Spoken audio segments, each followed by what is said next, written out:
Samuel Bayer review, take one, common sticks. Hello my friends, my name is Matt Maldonado here in Las Vegas. This is Madness Review.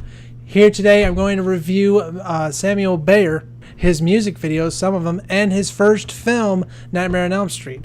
Now he's made films such as, actually music videos such as Nirvana Smells Like Teen Spirit, and as well as Ozzy Osbourne's Mama I'm Coming Home, to Green Day's Working Class Heroes, to the newest video called Payphone by, you guessed it, Maroon 5.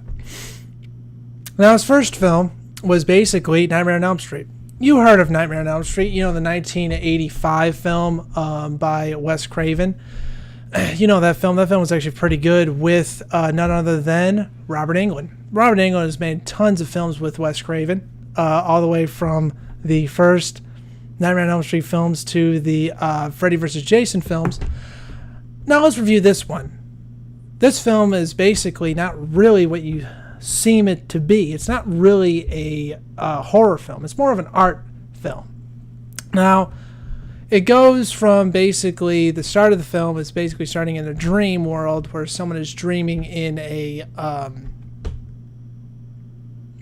diner with his signature shots of basically fire everywhere and basically a pig's head you actually can see in one of the shots, and then you see the ha, you know, with Freddy Krueger coming in and almost slashing the man's hand, basically bleeding on the table, and the woman literally saying, if you're gonna sleep here again, we're gonna kick you out, you asshole. So it's like, what the hell is this all about, bitch? I'm gonna be paying your tab, asshole. But hey, that's okay. Moving on there. And in the middle of the film, in the beginning of the film, he basically goes into this really weird rage of talking about Freddy Krueger and talking about his dreams, and then he slices his neck off. And then we go into the lame characters that you don't really care about and you want them to be dead anyway. And then we also have some of the fantastic shots of going from the dream world to the real world with the, what is that called? First Man's Process, where they go shoot a shot in the same type of angle and then you do the same move in the exact same angle. You can actually look that up. Now, Samuel Bayer's style is basically very well done, where he does a lot of like kind of out of focus shots, and then he focuses in. He does a lot of rack focusing, a lot of good shadowing in the films and stuff like that. A lot of, you know, silhouettes and stuff like that. He really does really good cinematography. He does that a lot in his own music videos. That's why I really like him, because of his artwork. He's also a photographer, by the way, because he also is by the camera most of the time. The other positive thing is the fact that he is very well knowing of what he wants in the film, but yet again, when you look at the behind the scenes, he usually yells at his crew a lot, and yet he doesn't know what he wants when he shoots the film. Kind of like Kubrick. He knows what he wants, but he doesn't know what he wants. But yet again, he's not really like Kubrick. He's more like Samuel Bayer.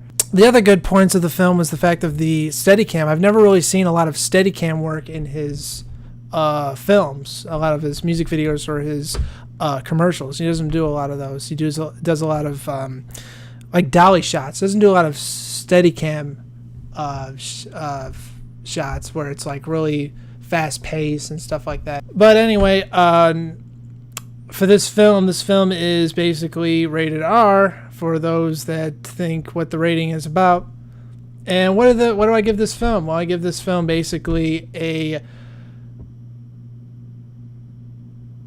6.5 out of 10 and a 3.4 out of 5. So it's not really that good of a rating, but hey, it's Samuel Bayer. Samuel Bayer is a very good director. I really like him. He's actually one of my favorite filmmakers.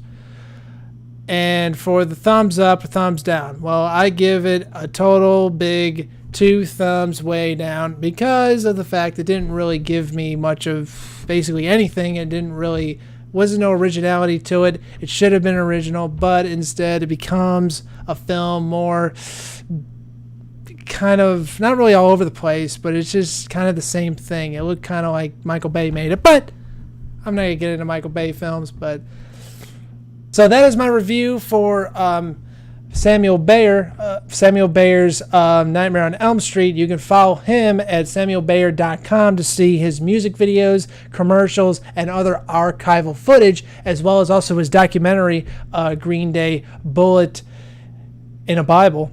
You can also see that on YouTube as well. So you can also follow me on youtube.com and Facebook. Friend me on Facebook, as well as also Twitter, even though I don't really have a Twitter account. You can also follow me on menacreview.com. Thank you very much, ladies and gentlemen, and have a good night.